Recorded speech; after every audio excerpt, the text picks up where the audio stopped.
pa' todo. Llegó la escuela, llegó la escuela, llegó por radio.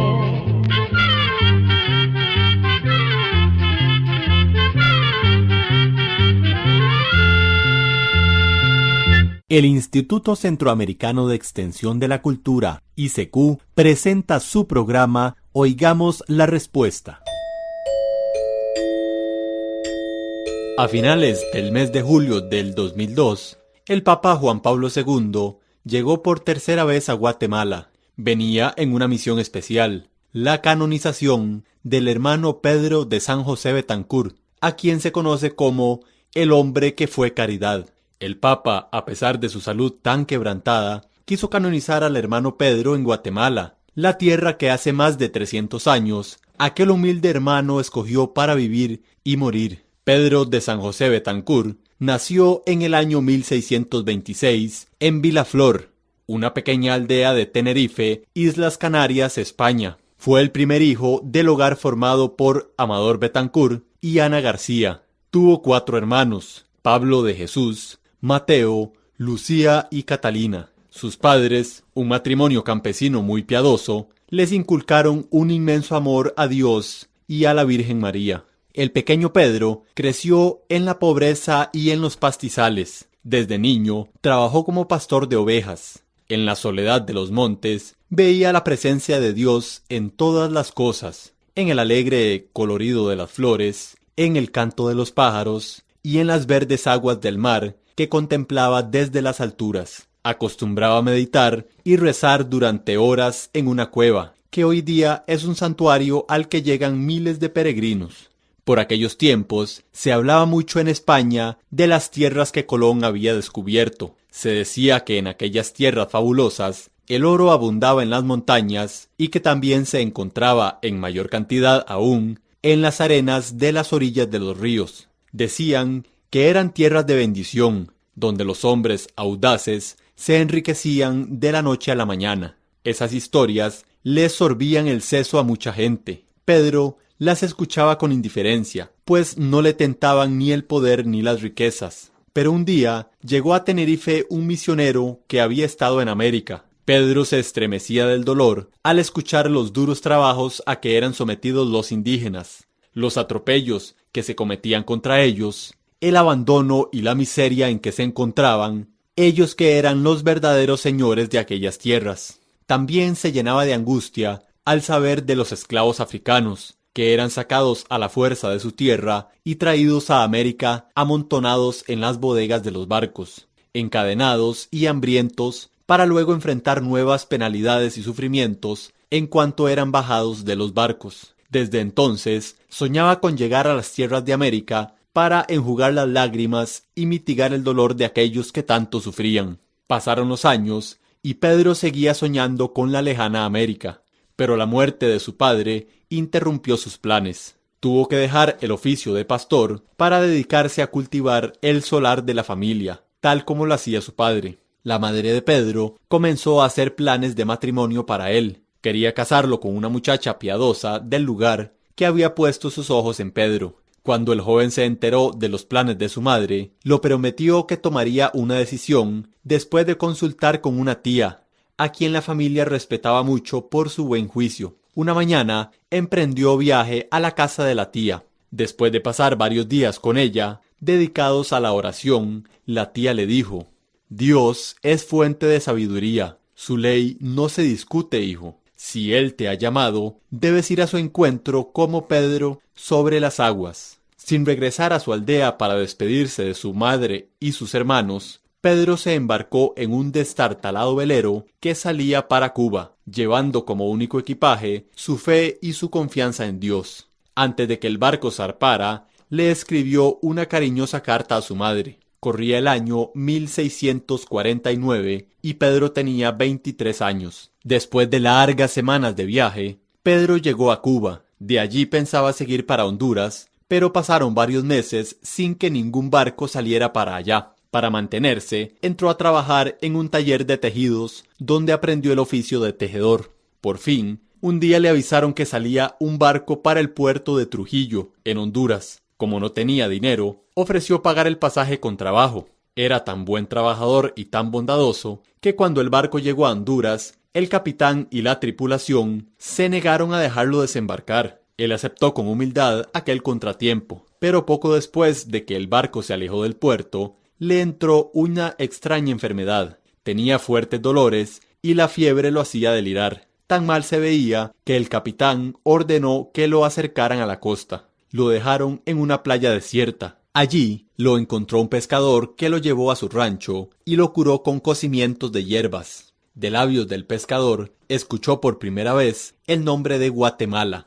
Al oírlo, sintió una extraña emoción, como un presentimiento de que ese era el lugar a donde lo llamaba Dios para ayudar a los indígenas y los pobres de América. Preguntando a los arrieros que encontraba en el camino, tras largos días de viaje, llegó a la ciudad de Santiago de los Caballeros de Guatemala, hoy día Antigua Guatemala. Corría el 18 de febrero de 1651. Al entrar a la ciudad, se arrodilló para besar la tierra en señal de agradecimiento. Ese día, varios temblores sacudieron la ciudad. ¿Será acaso por el beso de este pecador?, se preguntaba Pedro. Durante los primeros años en Guatemala, trabajó en un telar. Era tan caritativo que ya desde entonces la gente sintió que aquel joven humilde era un siervo de Dios. En sus ratos libres, visitaba los hospitales, las cárceles y todas aquellas personas necesitadas de ayuda material y espiritual. Por aquel tiempo, solo había colegios privados para los hijos de los españoles y de familias pudientes. Entonces Pedro, al salir del trabajo, se dedicaba a enseñar a los niños pobres en el mismo cuartito en que vivía. Para enseñarles, se valía de juegos y cantos. Les componía canciones y coplas que los niños aprendían fácilmente. Pronto, la cantidad de niños aumentó y tuvo que contratar a un maestro, a quien pagaba de su propio sueldo. Pero el mayor anhelo de Pedro era hacerse sacerdote. Consultó su propósito con su confesor, quien le aconsejó que estudiara en el colegio de los jesuitas. Pedro se llenó de alegría, sin imaginar las pruebas amargas que le esperaban en su vida de estudiante. Como no sabía nada de latín, le tocó asistir al aula de los principiantes, donde los alumnos eran casi niños. Ya desde que estuvo en la escuela de su natal Vilaflor, había tenido dificultad para el estudio, y ahora que le tocaba aprender latín, por más que se esforzaba, no lograba avanzar nada.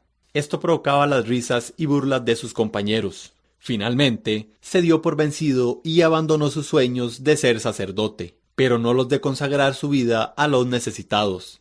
De rodillas ante una imagen de la Virgen del Rosario, le pidió que le iluminara el camino a seguir, y apoyado por su confesor, ingresó a la Orden de San Francisco de Asís, vistiendo el hábito de hermano terciario en el año 1655. Desde entonces, se le conocería como el hermano Pedro.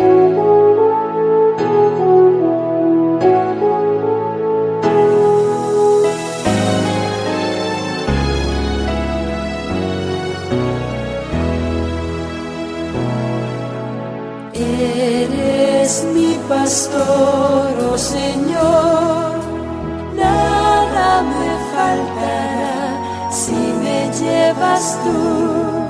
En tus verdes campiñas me hiciste reposar y en sus límpidas aguas mi sed puedo calmar. Senderos de justicia trazaste para mí, ellos son el camino para llegar a ti. Eres mi pastor, oh Señor, nada me faltará si me llevas tú.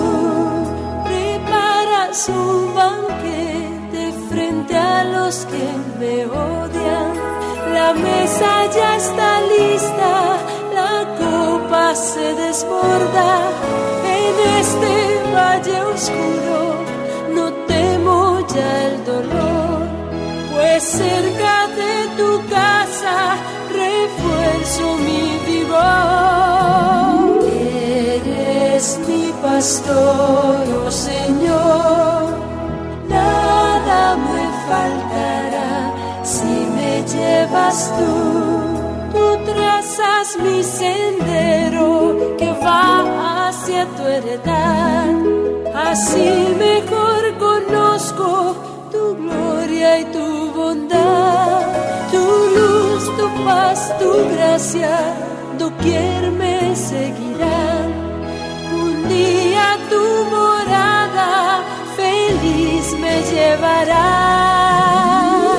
Eres mi pastor, oh Señor, nada me faltará si me llevas tú. Bondad, misericordia me sigan por doquier. Habite yo en tu casa por los siglos, amén. Eres mi pastor, oh Señor, nada me faltará si me llevas tú. Nada me faltará si me llevas tú.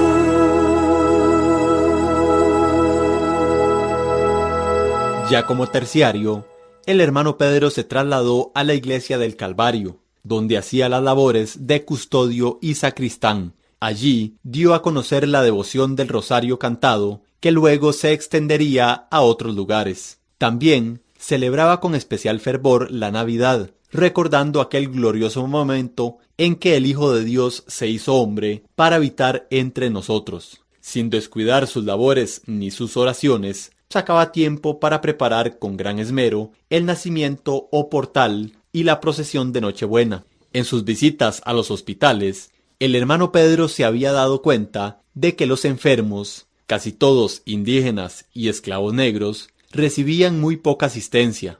Apenas se medio recuperaban, los echaban a la calle para que otros pudieran ocupar las camas, sin importar que estuvieran tan débiles que no podían trabajar para ganarse el sustento, ni tuvieran un techo que los cobijara. El corazón de Pedro se desgarraba al ver tanta tristeza y tanto dolor, y fue naciendo en él la idea de un hospital para convalecientes, donde los enfermos pudieran ser atendidos hasta que recuperaran la salud y pudieran volver a su vida corriente, o, si su mal no tenía remedio, donde pudieran morir en paz con la dignidad de seres humanos. Gracias a la generosidad de personas que lo apreciaban por sus nobles sentimientos y la labor que realizaba, pudo comprar un terreno con una humilde casa de techo de paja, donde instaló el hospital. Le puso el nombre de Hospital de Belén, en homenaje al niño Jesús, que nació en un humilde pesebre, pero la gente le decía la casita del hermano Pedro. Como aquella casita no era suficiente para atender a tanto necesitado,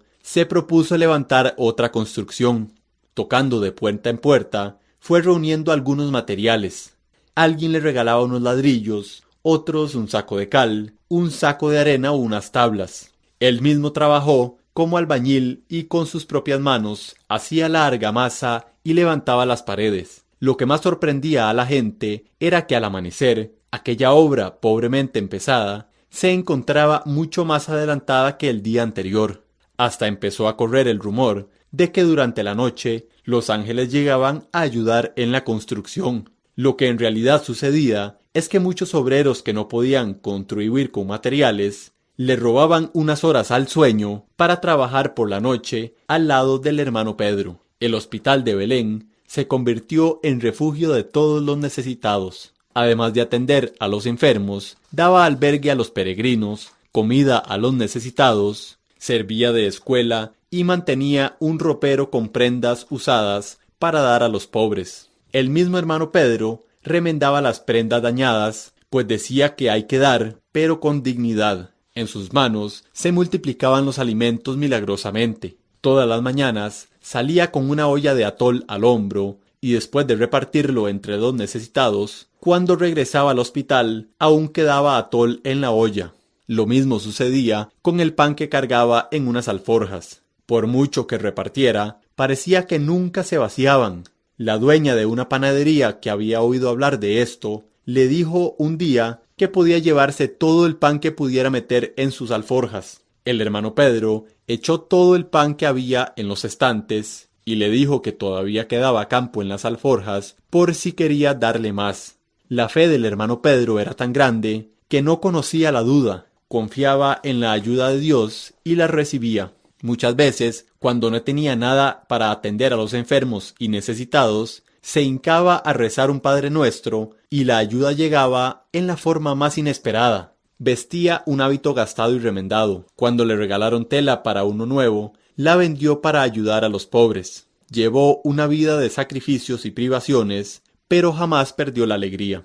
Otra de las grandes preocupaciones del hermano Pedro era la salvación de las almas. Por los pecadores ofrecía oraciones, ayunos y penitencias. Y como si no fuera suficiente con los trajines del día, por las noches recorría las calles con un candil en una mano y una campanilla en la otra. Agitando la campanilla, entonaba en voz alta: «Acordaos, hermanos, que un alma tenemos y si la perdemos no la recobramos». Aquella campanilla y aquella voz eran un rayo de esperanza para quienes tenían el alma atormentada. Al oírlas, más de una ventana o una puerta se abría para esperar el paso del hermano Pedro, que siempre tenía para todos palabras de consuelo y el consejo oportuno. Atraídos por la humildad y las virtudes del hermano Pedro, varios de sus compañeros terciarios se le unieron en la labor de atender a los enfermos y en las demás obras de misericordia. Ese fue el comienzo de una nueva familia religiosa, que con el correr del tiempo se convirtió en la orden betlemita.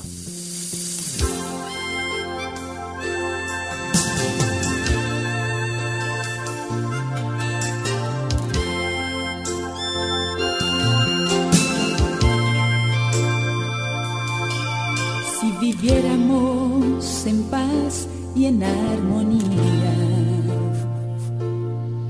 si la gente se olvidara de la envidia, si tan solo comprendieran que todo cambia si tenemos fe, todo sería mejor. Y solo con fe, todo el mundo cambiaría. Y solo con fe, ya ninguno sufriría. Y solo con fe,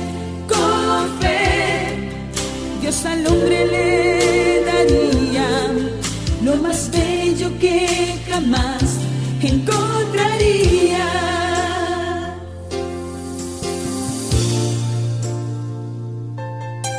Si la gente se olvidara de sí misma y aceptaran darlo todo sin codicia, si lograran ver más allá donde el rostro de Jesús está, todo sería mejor. Y solo con fe, todo el mundo cambiaría. Y solo con fe, ya ninguno sufriría.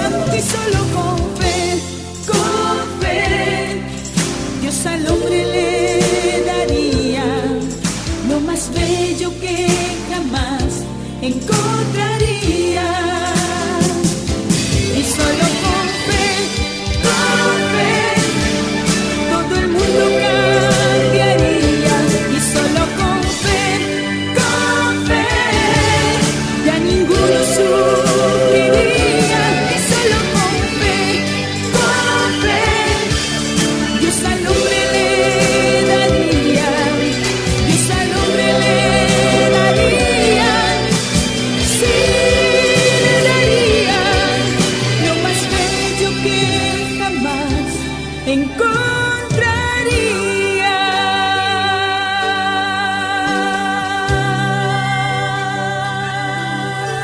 Corría el año 1667. 16 años habían pasado de la llegada del hermano Pedro a Guatemala. 16 años de penitencias, ayunos y entrega al prójimo. Tenía 41 años, pero su cuerpo estaba consumido por el ayuno y el trabajo. Un día pasó por la casa de una señora que le ayudaba en sus obras de caridad y le dijo: «Vengo a despedirme de usted. Es posible que ya no volvamos a vernos». La señora, preocupada, le preguntó si era que pensaba hacer algún viaje. Él respondió: «No se aflija, hermana. A donde voy, podré hacer más por todos de lo que puedo hacer aquí». Poco después, su estado de salud empeoró. Tan mal se sentía que él mismo buscó una de las camas del hospital. Tenía neumonía y los médicos que llegaron a visitarlo vieron que no había nada que hacer. Cuando se lo dijeron, exclamó: «¡Alegría, que iremos a ver a Dios!».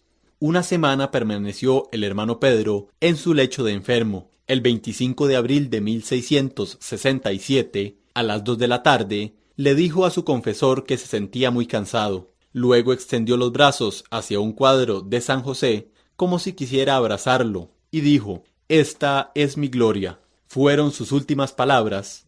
Murió como había vivido, en pobreza y humildad. Doblaron las campanas de todos los templos y la noticia de su muerte conmovió a todos los habitantes de la ciudad, que corrieron al hospital de Belén con el deseo de verlo por última vez. En el resto del día y durante toda la noche, una multitud desfiló ante su ataúd.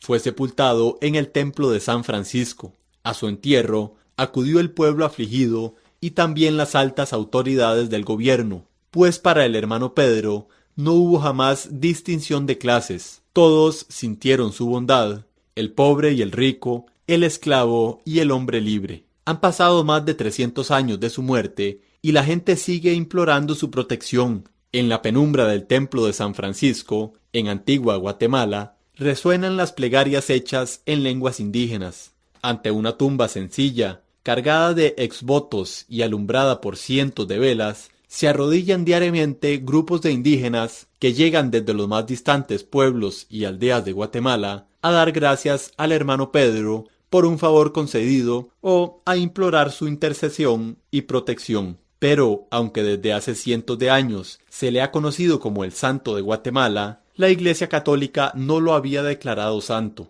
Por eso, el 30 de julio hubo fiesta en Guatemala. El Papa Juan Pablo II canonizó al hermano Pedro. La ceremonia se realizó en el Hipódromo del Sur, en la ciudad de Guatemala, para poder dar cabida a más de 700,000 personas que acudieron de todas partes del país. Muchos caminaron durante toda la noche, soportando el frío y a veces la lluvia, con el solo pensamiento de estar presentes en tan solemne momento.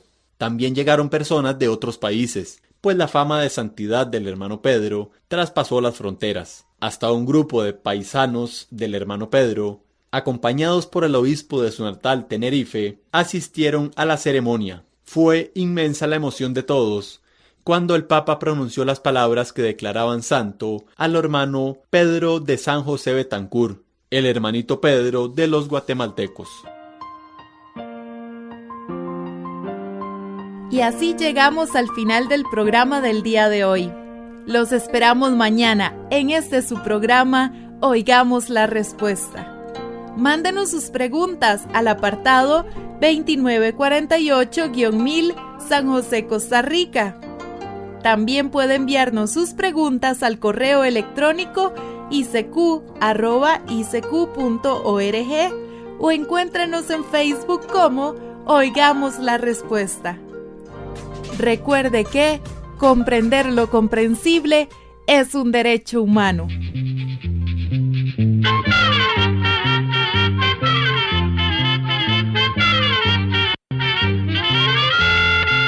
Llegó el momento de despedirnos. Se va a la escuela, se va cantando.